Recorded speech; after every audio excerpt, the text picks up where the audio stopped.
In 1918, American soldiers landed in Russia. Not in Berlin. Not in Paris. They landed in the frozen forests of the Arctic Circle. They weren't there to fight Germany, and they weren't there to conquer land. They were sent to stop something new, something dangerous, something called communism. Almost no one today remembers them. At the exact same time, the United States was making very different choices in other parts of the world. Hawaii became a state. Puerto Rico did not.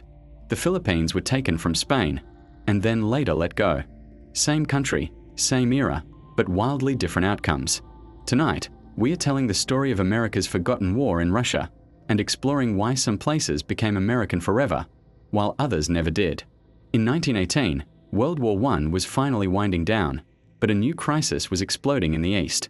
Russia was collapsing. The Tsar was gone, the Bolsheviks were rising, and all of Europe panicked. The Allies had two major fears. First, that Germany would seize Russia's massive stockpiles of weapons and supplies, and second, that communism would spread west, threatening the entire global order. So, the unthinkable happened. American troops were sent into Russia. Officially, they were called the American Expeditionary Force, North Russia. Unofficially, they were known as the Polar Bears. They landed near Arkhangelsk, a port deep in northern Russia, a place of endless snow, sub-zero temperatures, and no clear mission. There wasn't even a clear enemy. Many of the soldiers who arrived had no idea why they were even there. They found themselves fighting a confusing mix of Bolshevik forces, local guerrilla fighters, and the brutal cold itself. Winter ended up killing more men than combat did. Letters sent home were filled with confusion, despair, and anger.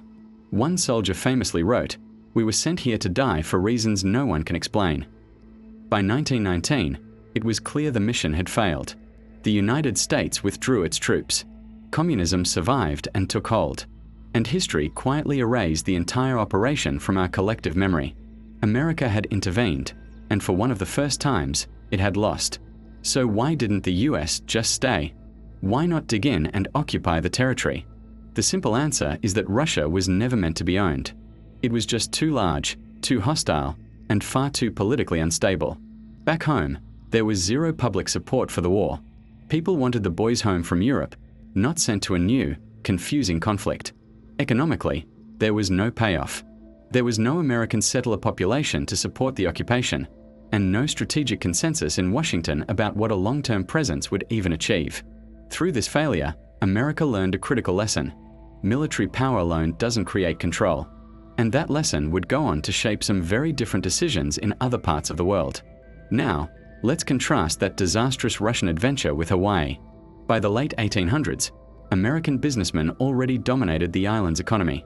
US sugar companies controlled vast amounts of land, and a significant population of American settlers was already deeply embedded in society.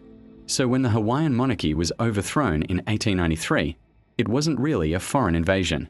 It was a corporate-backed coup, led by American interests on the ground. Hawaii was the perfect target for annexation.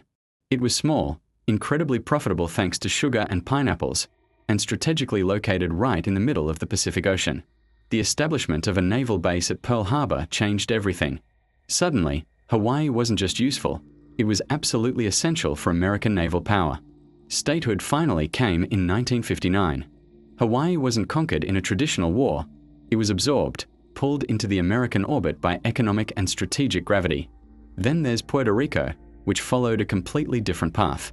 The island was taken from Spain after the Spanish-American War in 1898. It immediately became a US territory, but it was never put on the path to statehood.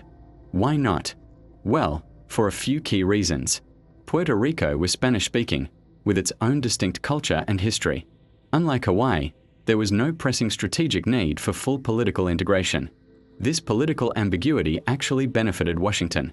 It allowed the US to control the island without granting its people the full rights and responsibilities of citizenship. Puerto Rico became something unique in American history, a territory that was controlled, but not equal. American, but not quite American enough. To this day, its residents are US citizens, but they cannot vote for president and have no voting representation in Congress. It exists in a permanent limbo, not abandoned, but never fully embraced. And finally, we have the Philippines, which was America's boldest and most ambitious experiment in building an overseas empire. Also taken from Spain in 1898, the US found itself fighting a brutal and bloody insurgency to establish control. For decades, America ruled the Philippines directly as a colony. But this imperial project came with a long list of problems. The Philippines had a massive population, a fierce armed resistance that never fully went away, and it was located thousands of miles from the US mainland. As the 20th century wore on, global attitudes began to shift, and anti-colonial pressure started to rise.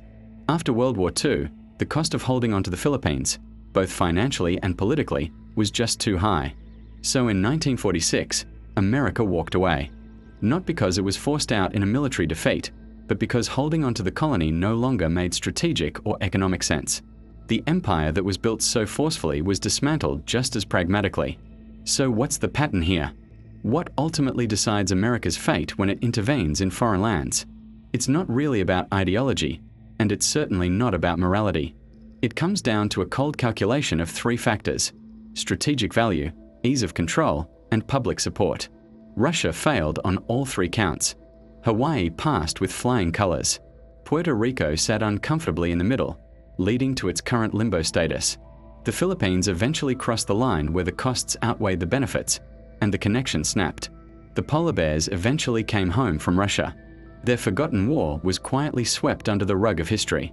And communism, the very thing they were sent to stop, rose to become a global power anyway. Sometimes, the most important chapters of our history aren't the victories we choose to celebrate, but the failures we pretend never even happened. Thanks for watching. If you found this interesting, consider subscribing for more stories from the forgotten corners of history.